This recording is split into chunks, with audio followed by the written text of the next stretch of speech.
What's good? My name is Daryl. Today we're going to be going over if the Army is right for you. So often when I meet people, they always ask me like, "Oh, you're in the military. How was it? Can you tell me a little bit about it?" I plan on going, is what they say. So now I'm going to tell them to go watch my video. My experience: I was in for 2018 and 2022. I got started as an E1 and finished as an E5 in 4 years. So your experience or my experience started with a recruiter. Recruiter's a person, they're like the gateway. Like you got to go through them to get in, basically. They're gonna get your information put in the system, try to get you sent off to basic training, which is where you start. You're gonna take the practice ASVAB at the recruiting station and go through recruiter for everything you need. They're gonna try to get you in. So from the recruiter, after you get in, basically get in the system, you're gonna go to this hotel. The hotel, they make you go to the hotel. So even if you live right next door to the hotel, you still have to go to the hotel. It's kind of like accountability reasons. Make sure they know where you are. Make sure you can't run away, I guess, and not show up. Because if you're in the hotel, they can go find you, right? But if you're at home, they gotta go knock, and then you might not be at home. You know what I mean? You have your girlfriend house, boyfriend house, whatever. So it's kind of like accountability thing. Just don't feel like it's weird because this is normal. It's like the standard. And then from the hotel, they're gonna take you to MEPS. MEPS is like the processing station where they make sure you're fit for duty. They do your medical examinations. You do the real ASVAB here, which is the real test. So basically, they're just trying to see if you can fit in. Basically, like, do you have medical conditions do you have asthma? Do you have medical conditions that will disqualify you? Basically, what their reasoning for MEPS. Are you able to pass the test as well? So after you finish MEPS, you pick your job at MEPS as well. That's where I pick my job at MEPS.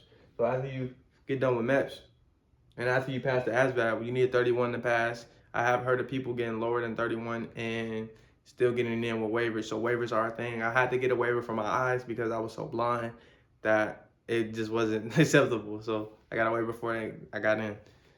After you do that, they're gonna see you in the reception. Reception is like where they intake you, process you in the system for basic training, and they give you the medicine and like the shots to make sure you're up to date and everything. So that's reception. Reception was not fun. I didn't know reception was a thing, so but I didn't type thing. So this is kind of like the video I wish I seen before I went. So reception is pretty bad. It's pretty bad, but you get through it like everyone else does. So just be aware that it is coming. If you want to go, it's coming. So after reception, you're gonna go to basic training. Basic training is a 10-week course. You're gonna learn to shoot. You're gonna learn PT, like working out and all that. You're gonna learn the Army song, Soldier's Creed. You're gonna learn how to march, how to sing cadence, what food you would eat in the military at the DFAC, what an MRE is, things like that. Just military stuff. And that's 10 weeks long. Don't expect to have your phone much. At least when I went, it could be different now. I only got my phone twice. So don't let that scare you though, because we all went through it. So Durham. After you finish basic training, you go to AIT. This is the school that is going to talk about your job. So while I was in basic training, I was like, this doesn't look like my job. This doesn't look like what I picked. But yeah, it's not. It's like you gotta go through this to get to AIT. And then once you get to AIT, that's when you start learning your job. I was a medic, 68 whiskey. So once I got to AIT, I started learning medical stuff, EMT skills, fixing like the dummy and all that. So yeah, AIT. AIT's not bad. You get a little more freedom than basic training. Well, you get a lot more freedom than basic training, depending on how long your AIT is. Some people have 2 years, some people have 5 weeks. So it depends on your job as well. First duty station. My first duty station, Fort Hood, wasn't that bad, but if you're looking for Hood, you probably gonna see bad things. Let's be honest. So it just depends on where you go. So, and then what unit you get in is all dependent on, you know what I mean? You just get randomly assigned based on what they need, which is called an MTO. You're gonna get picked, and then you just fulfill the needs, and whatever they need you to do, you do. So my unit was all medic, so I really didn't get to be a medic. I was more so an infantryman because it was so many medics that nobody was a medic for the most part. So yeah, it depends. But I was here for the whole time. For the other 3.5 years I was there, yeah, it wasn't that bad. So in the military, rank and structure, you got enlisted, E1 through E9. That's from PB1 to Command Sergeant Major or Sergeant Major. And then O's, you got O1 to O6. And you have more officers, which is officers. O is officer. O1 to O6, and there's up to O10. But if you want to know all that, you can go find that. It's not really hidden. I just put O1 to O6 because those are the ones you're going to see more so. Mostly O1 and like O4 you will actually see. above that you won't see too often. So you'll learn that while you're in anyway. You're gonna learn this if you go. You're gonna learn those. But just background knowledge. Like I wish I knew a little bit more before I went, right? So it's never a bad thing. It's always a good thing if you know a little bit more. And you're supposed to know. Warrant officer, which is kind of like a hidden rank.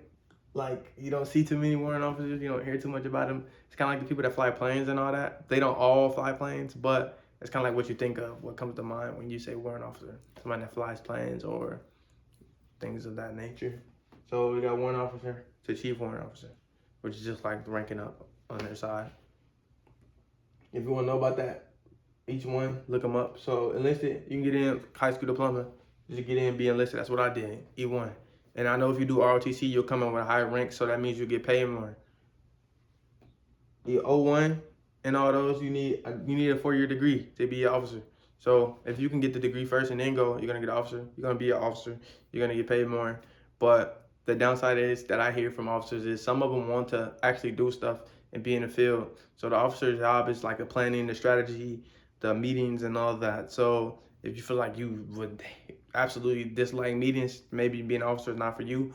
But a lot of enlisted go to be an officer. I never heard of an officer being enlisted because why would you do that, right? So, and as an officer, you do get to participate, but it's just not your job, really. It's not your job. You're supposed to be planning and make sure everything's set up. And then day to day for me was Monday, motor pool. Motor pool is like where all the vehicles are. That's where, yeah, all your units' vehicles are. You got to make sure they're ready to go at moment's notice. That's mainly what our Mondays consisted of. Tuesdays and Wednesdays, it was like random days, to be honest. You kind of do whatever they need you to do. Probably going back to the motor pool. Probably doing like hip pocket training, which is like where somebody starts doing training just because there's time to do it. We're just sitting here, right? So it was a lot of sitting while I was in. And then Thursday was kind of like the day where we did like specific training. Like we would do like a ruck march, which you put a heavy bag on and go really far. You can run, you can walk, whatever. And then you would do like more training, kind of like hip pocket training, but like classroom style, structured training. It was Thursdays. Fridays was another Tuesday, Wednesday type day. It was pretty random, and we usually got off a little early. So that was like kind of the day-to-day, some other stuff mixed in between. Like a thing that I didn't know before I joined is you can't get tasked out. You can't get sent to another unit to do other things with them, and then at some point you're coming back to your unit. So that's something I wish I knew. And in the military, do have special schools that you want to look into, like Airborne, Ranger, Sapper, SF, Air Assault. You want to look into those because I didn't know about those. And when I was in AIT and they told me about it, I was like, what is that? I don't even know. So it's something you want to know before you join. You could be like, okay, I'm joining to do Ranger. I'm going to do Air Assault. I'm going to go to a specific base. You can have a plan already and know what you want and not just be a lost. So the price, there is a price in the military. You just sacrifice a lot. It's not like you just go in and everything is just easy and peaches and rainbows and it's just like easy. No, it's not like that. It's like it's stressful because you're supposed to be stressed. That's the point of it. That's the point of it. So how can you function if you can't function in a stressful office, how could you function in a stressful wartime atmosphere, right? So that's kind of like the thought process behind it, at least what I came to in my conclusion. It makes sense to me. So yeah, it's kind of like the price. You got to pay mentally, physically, your body. Like I had to pick up people 250 pounds and run with them, and I only weigh like 130, 140. So that took a toll on my body. So there is a price to it. There's a price to everything, really. If you go to college, you taking out loans and now you're in debt. That's a price too. You gotta pay that price. So it's all give and take in the world. It's all the same thing. So after the price, I just talked about the price, but yeah, it goes with you. The mentality, like if you have mental issues while you're in, you're gonna take them with you, right? They don't just go away. You gotta get help, get seen, all that. So and then the physical problems as well. When I got out, I still have physical problems. I still do. They're gonna go with you. They're gonna stay with me. You know what I mean? My back problem, my knee problems, it's gonna stay with me. It doesn't just go away just because you got out. So that's something you have to live with. But with that being said, even if you go to college, this can happen. You can go to college, go hoop one day and have a fall, and then now your back's fucked up forever. So same thing. It can happen there too. It can happen anywhere. I'm just saying. It's very likely in the military, especially if you're a medic, if you're picking up people. Very likely and running with people. So the benefits. A lot of people join for the benefits. I would say yes, the benefits are real because when I joined, I didn't know anything. I was young, naive, didn't really know. So I was just banking on faith that the benefits are a real thing, right? So I'm here to confirm that they are real. They are all real. So the healthcare is real. It's a real thing. You don't have to pay for much. I think dental is separate because I'm trying to figure that out right now. Right now myself, I think dental is separate, but everything else is good. I don't have no issues. GI Bill's a real thing. You go to school, public institutions, private institutions, you may have to pay for out of pocket. So keep that in mind. If you really have a plan to go to a private institution after the military, it may only pay a certain part of it. So keep that in mind. Something they don't really tell you.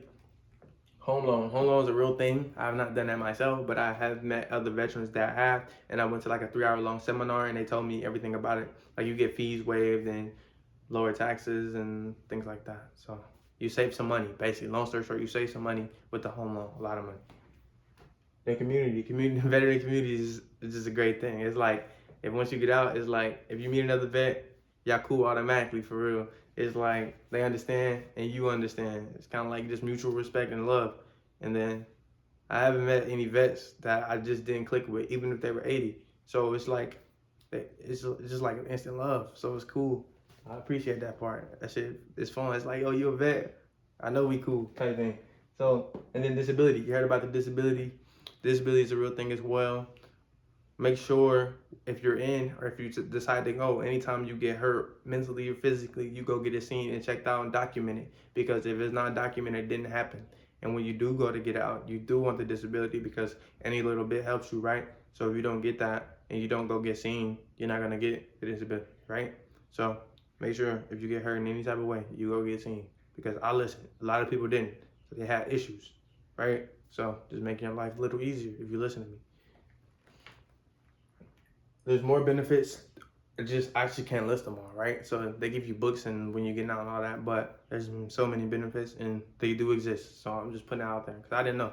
I was just banking on faith, like, oh, do they exist? I hope so, but I didn't know anybody. So, and then was it worth it? Overall, yes, it was worth it. I went through a lot in the military, as we all do. I'm not different from anybody else. We go through a lot, but in the end, it is worth it. All the other vets I meet, they say it's worth it as well. We all kind of agree, like if you have to pick a branch to go to the Air Force, it's kind of like an inside joke. It's like, go to the Air Force, or go to the Air Force, yeah. But what they'll tell you about the Air Force is if you don't like tests, I don't think you can get promoted as easily. So if you're not a good test taker, maybe consider the Army or the Navy or the Marines. But yeah, it was worth it. If I could go back and do it all again, I would do the same exact thing because it was worth it. Moral of the story. I hope this helps.